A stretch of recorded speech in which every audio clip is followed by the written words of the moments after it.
سڵاوتان لێبێت بینەرانی زاری کرمانجی ماوەی هەفتەیەکە پرسی هەڵبژاردن و بەشداریکردن و یاخود بەشداری نەکردنی پارتی دیموکراتی کوردستان لەم هەڵبژاردنەی داهاتوو بۆتە باست و خواستی بەشێکی زۆر لە میدیا و سۆشیال میدیاکان. دەمەوێت بۆچوونی بەشێک لە کادیران و هاوکات ئەندامانی ئەم حیزبە وەربگرم لە هەمبەر بەشداریکردن یاخود بەشداری نەکردنی پارتی دیموکراتی کوردستان لە هەڵبژاردننی داهاتوو. سەبارەت بە هەڵوێستی پارتیمان بۆ بەشداری نەکردنی لە هەڵبژاردننی پەرلەمانی کوردستان تەبیعی پەیامی مەکتەبی سیاسی بیانە مەکتەبی سیاسی ڕوونی کردیتەوە ئەو خاڵانەی کە ئێمە تێبینی و ملاحەزەمان لەسەرە لەبەر ئەوەی طبعا دیارە هەندێک لایەن ڕێکەوتنیان کردی لەسەر ئەوەی کە دەستکاری لە دەرئەنجامی هەڵبژاردنەکان بکرێتن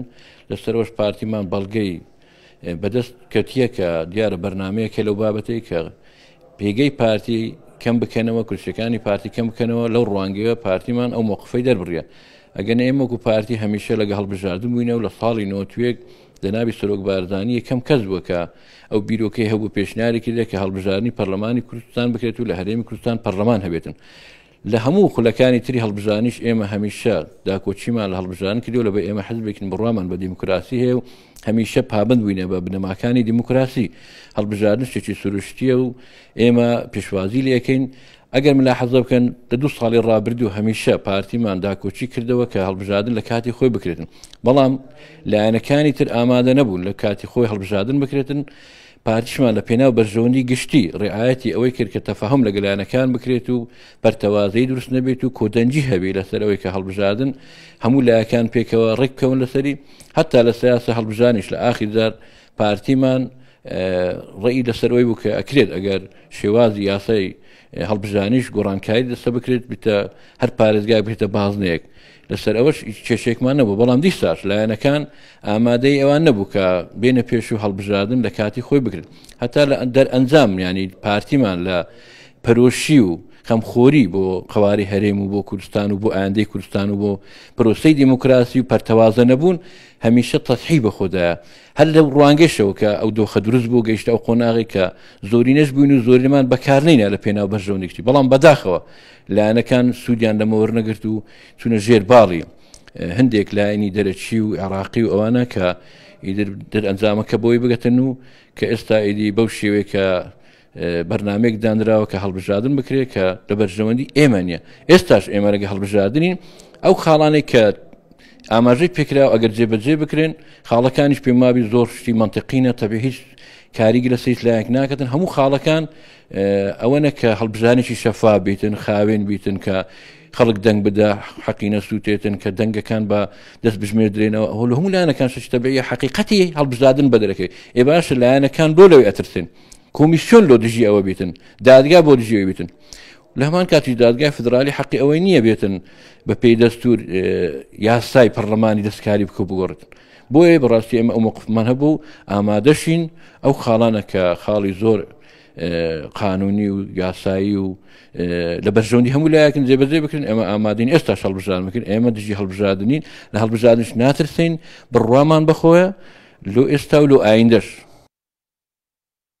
دوونی شێوە لە هەواڵەکان دیار بوو خەڵکانێک هەبوو لایەنی حزبی هەبوو ئامادەیی خۆیان دەرەبڕی کە بڵێ ئەمە ئامادەین و ئەچینە ناو پرۆسەی هەڵبژاردن. یعنی وا دیار بوو حەسەب ئەوەی من لێ تێگەشتم بێ پارتی، بەڵام بێگومان ئەگەر پارتی نەسەر ناو هەڵبژاردن پرۆسەکە سەر تا سەری ساقط ئەبیتن. پارتی لایەنێکی گرنگە لە کوردستان ئەتو ئەو لایەنەی بێبەشکەی لە هەڵبژاردن پرۆسەکە ئەگەر گریمان کراش بەڵام شەلە لەبیتن پرۆسەکە پێیان ناگرێتن حقات بەڕێی من وەکو هاونیشتمانیەک سەر ناگرێتن بێەوەی پارتی بەشدار بکەن.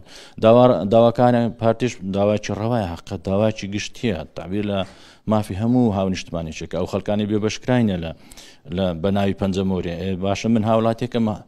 هەموو جارێک بەشداریم کردیە پەنجەمۆرم کێشە نەبووە خێرە کت و پڕ پەنجەمۆری من کێشەی بۆ هاتە پێش. ئەو یەک لە داواکانی پارتی. ئەوەی دیکە لایەنەکان هەبوون ئەی هەڵبژاردن من پرسیار لە هاوڵاتیان هاونیشتمانیانەکەم وەکو هاوڵاتیەک بامە لە خۆ پرسین چەند سارە خێرە هەڵبژاردن دوا ئەخرێت ئەو ڕۆبێن وەرن بە هەڵبژاردن بکەین هۆکارێکی هۆکارەکە هەموو دیارە ئەگە هەڵبژاردنێکی خۆڕسک بووی نیشتیمانیانە بیتن باوەڕکە هەموو لایەک پێی خۆشە و پارتیش پێی خۆشە و بەڵام بەو جۆرەی کە هەیە ئەمن ئەگەر پارتی بستە ناوێ من وەکو هاو نیشتمانێک پێم هەلەیە چونکە لوغم بۆ پارتی دانرایە کە لوغم بۆ پارتیش دانرایە حقیقەت بۆ هەموو گەلی کوردستان دانرایە یعنی بێم جامە لە شکەس مەسەلا ئێمە نییە بەس پێم شتی سەیرە لایەنەکان دائیمەن هەمویان لەسەر شتە کۆکن ئەگەر شتێک هەبی دەربارەی پارتی با لایەنەکان بیر لەوەی بکەنەوە ئەگەر پارتی هاتە خوارێ و یان ڕێژەی و یان کورسی هاتە خوارێ یان وەی لێ هات لە ڕێگای دادگای لە ڕێگای هەر یاسایەک بچەسبینین بەسەر پارتیدا ئەوان لیان مستەفی دەبن باوەڕ کە ئەگەر پارتی نەبیتن زەرمەندی یەکەم هەر ئەوانە بن پێش پارتی ئەوان زەرمەند بن تۆزڕ بەشمان هەیە خەڵکانێک هەبووە خۆی تاقی کردیە لێرە و لەوێ بۆ بەرژەوەندی شەخصی خۆی شتی بەکار هینایە کە زەربەی لە تەواوی ملەتی کوردایە دواتر هەر بەخۆی زەرمەند بووە ئەوش زەرمەند بۆ چی سوود من نەبووە بێگومان ئەوە بڕیارەی پارتی سەبارەت بە بایکۆتی هەڵبژاردن لە خۆیەوە نەهاتووە بەڵکو ئەوە دەرەنجامی ئەوەیە کە بڕیارە یەک لە دوای یەکەکانی دادگای فیدرالی بەرامبەر هەرێمی کوردستان و بوو مەرامی ئەوەی کە هەرێمی کوردستان لاواز ببێت ئەو بڕیارەی پارتی لە پاش ئەوە هات کە سنوورێک بۆ ئەو دادگا بێتە دانان ئیدی چیتر قەوەرەی هەرێمی کوردستان لاواز نەکرێت و هەوڵ نەدرێ بۆ ئەوەی ئەو قەوارەی هەرێمی کوردستان خوانە خەستە هەڵوەشێتەوە یان بەرەو لاوازی بچیت ئەوەی پارتی کردی سنووردانان بوو بۆ دادگای فدرالی کە بێگومان کۆمەڵێک بڕیاری یەک لە دوایەکی دەرکردژی هەرێمی کوردستان ئێمە پێمانوە بۆ وەکو پارتی دیموکراتی کوردستان ئەگەر ئیدامەی ئەو وەزع بدرێتن ڕەنگە دوجار نیەتێکی خراپە لە پاش ئەو بڕیارانە هەبی ئەویش لاوازکردنی هەرێمی کوردستان و دوجار هەڵوەشانەوەی هەرێمی کوردستانە پارتیش بە حکمی ئەوەی بە درێژایی مێژوو خەبات ڕزگاری خوازی خۆی بۆ ئەوە بووە کە هەرێمی کوردستان یان گەلی کورد وەکو بزوونەوەیەک ڕزگاری خوازی کوردستان بگەتە مافەکانی خۆی و ئامانجەکانی کورد بەدەست بێنێتن ئێستا دادگایەکی فدرالی بێتن ئەو بەرهەمی خوێنی شەهیدانە ئەوان بە ئاسانی بێن هەرێمی کوردستان لاواز بکەن یان هەرێمی کوردستان بەرەو ئاقارێکی خراپ ببن ئەوە پارتی قبولی ئەوەی ناکات چکە پارتی خاوەنی ئەو دۆزە پارتی خۆی بە خاوەنی ئەو هەرێمە دەزانێتن و مەحالە پارتی بشتە ژێرباری ئەوەی کە ئەو هەوڵانەی کە دەدرێن بۆ لاوازکردنی هەرێمی کوردستان من پێم وایە تەنیا پارتی ماوەتەوە کە